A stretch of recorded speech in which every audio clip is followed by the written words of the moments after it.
Dearest Helen, thank you so much for answering our questions. Your presence and your words have helped me so much in my own awakening.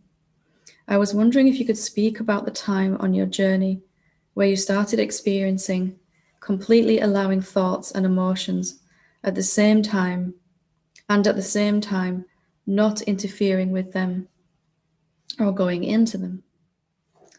That is the perfect balance to me. To me, this is what it means to love, to surrender, where we are not listening to any voice or anything, but completely open and allowing of everything, altogether, including ourselves. What was that like? And what I'd especially like to know, how did that come about for you? Could you go into that specifically, please? Also, how did you function differently in the world and in relation to interacting with other people? Thank you very much.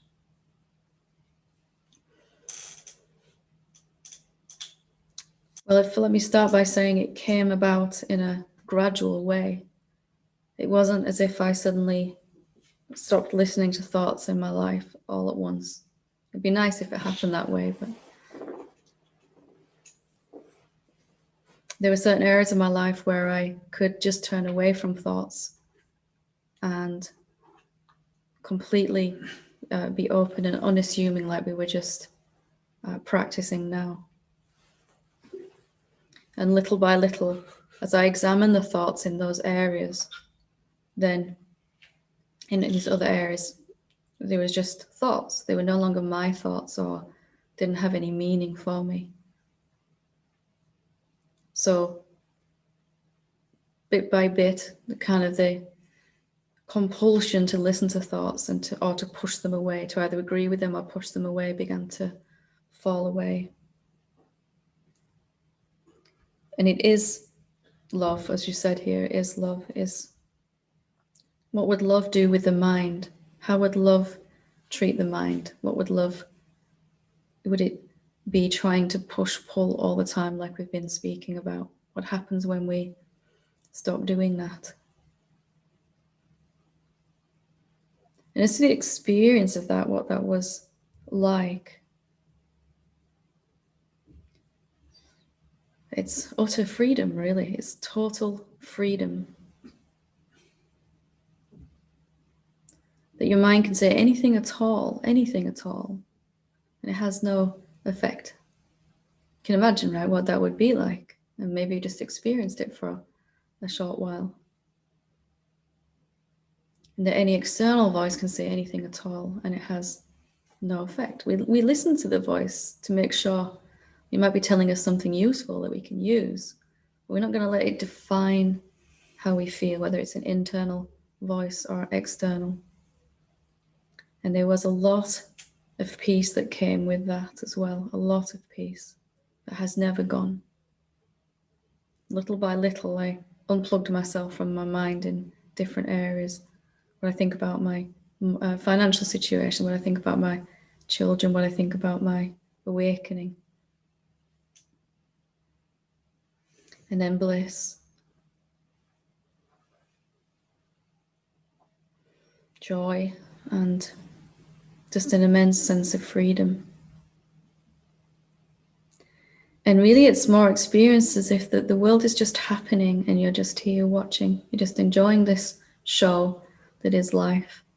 And that show becomes more and more pleasant when you're not listening to thoughts. Some thoughts we can just turn away from. That was my experience. That's just not true. And I come back to the silence, to this moment. Other thoughts I had to really examine because they kept sticking to me like flypaper, you know. I'm sure you've experienced that.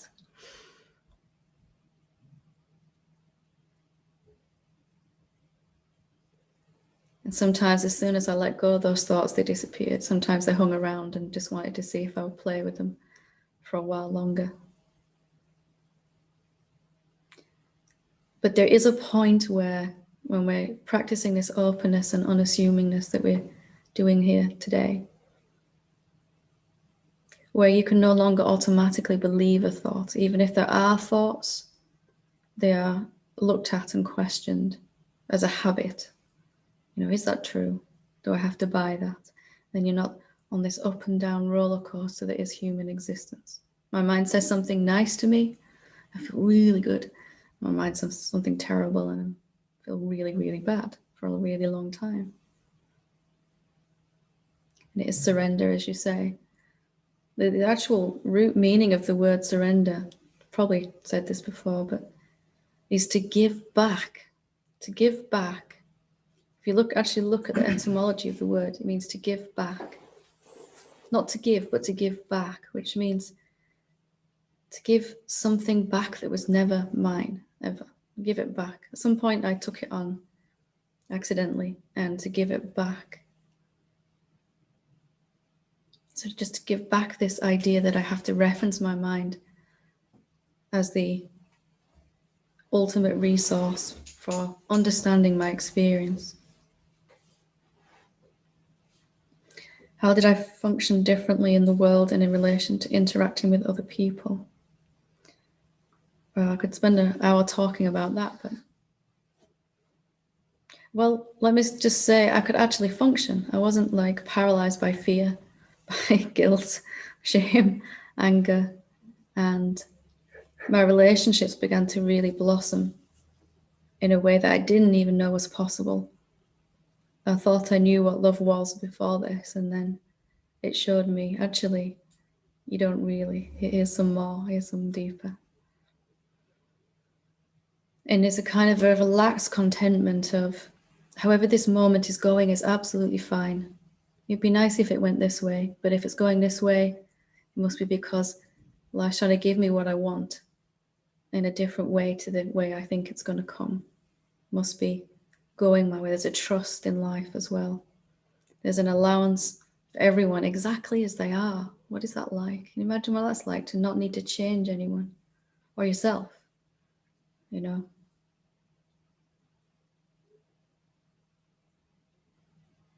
I tried to describe that 1,000 times and never really feel like I get it, but I hope that gives you a taste of it from your question.